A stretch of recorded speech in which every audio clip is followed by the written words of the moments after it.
Sure, Brandon, just your initial thoughts on the draw. It's a good draw for me.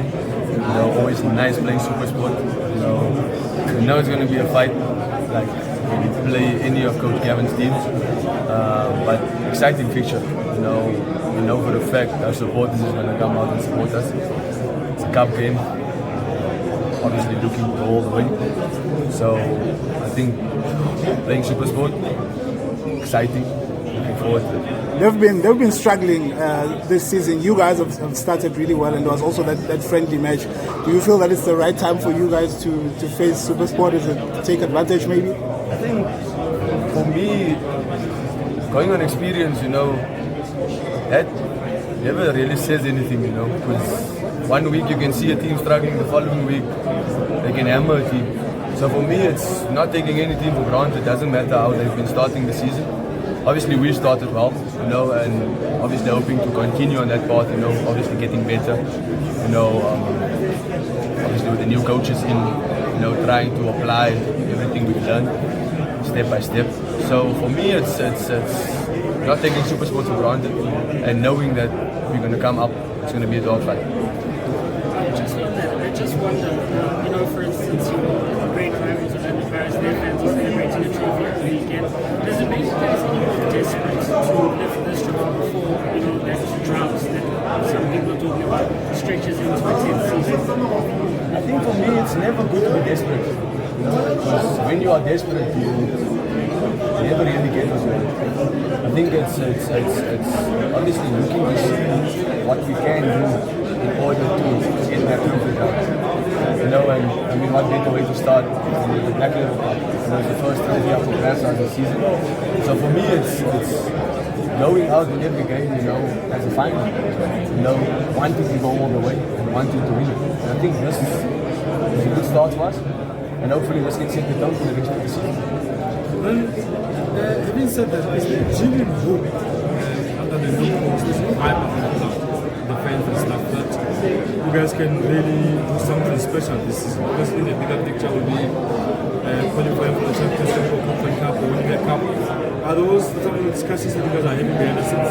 I mean, the team like Chiefs, there's always hope, and there's always ambition. We always look at the bigger picture, and the new technical team, all of the changes that's been made at the club, you can see by the way we've been playing,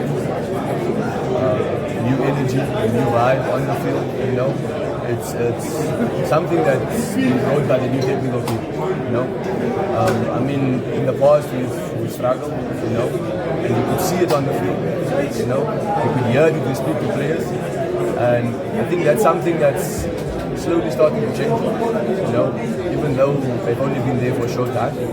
I mean, it's starting to rub off, and I mean, you can see by the first 3 games we've played, it's like a different team, and like I said, for me, it's slowly getting there, and hopefully we can just keep improving game by game, week by week. So for me, it's a good thing, and it's never too soon to start expecting trophies from a team like Chiefs.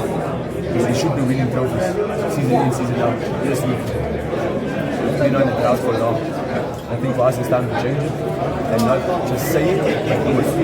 So I think the energy that's there now, there's really hope, and we're very excited as players and as management of the club, of Kaizer Chiefs, to be starting with the Black Level Cup, and hopefully using this as a stepping stone, the rest of the season and the cup to come. And how is Nabi? It looks like a bit of a maverick in a good way, like a bit of temper.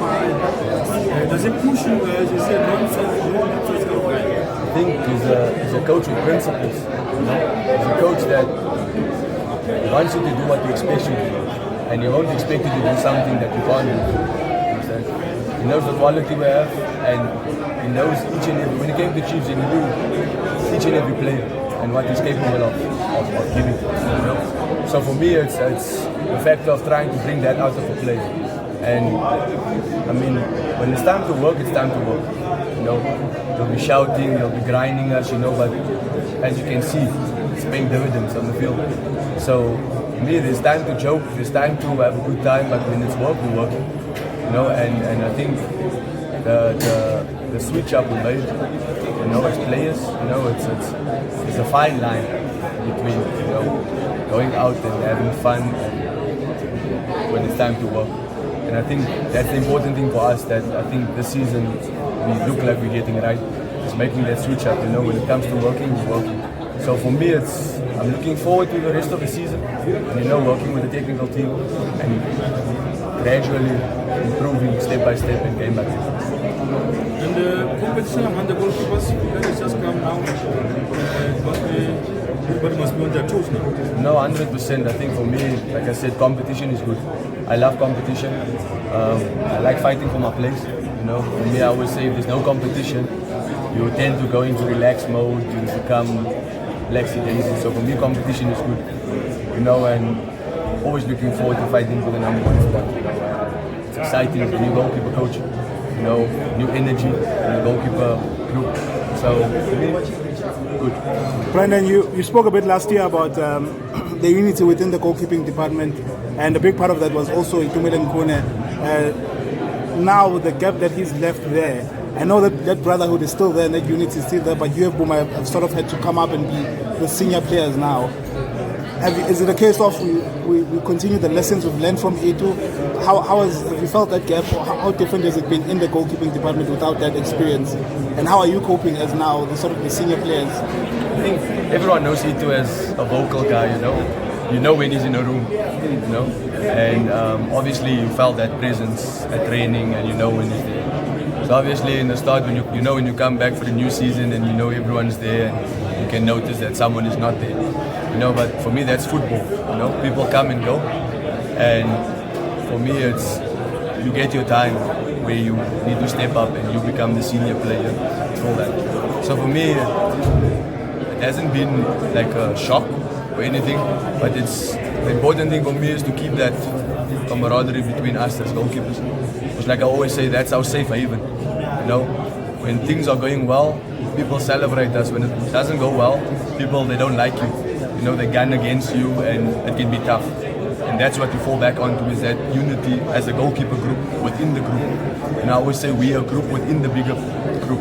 And it's important to keep the stability in that group, you know, to keep the support and to constantly be there for one another, you know. So that's something I think we'll be carrying on throughout the season and seasons to come. Thank you.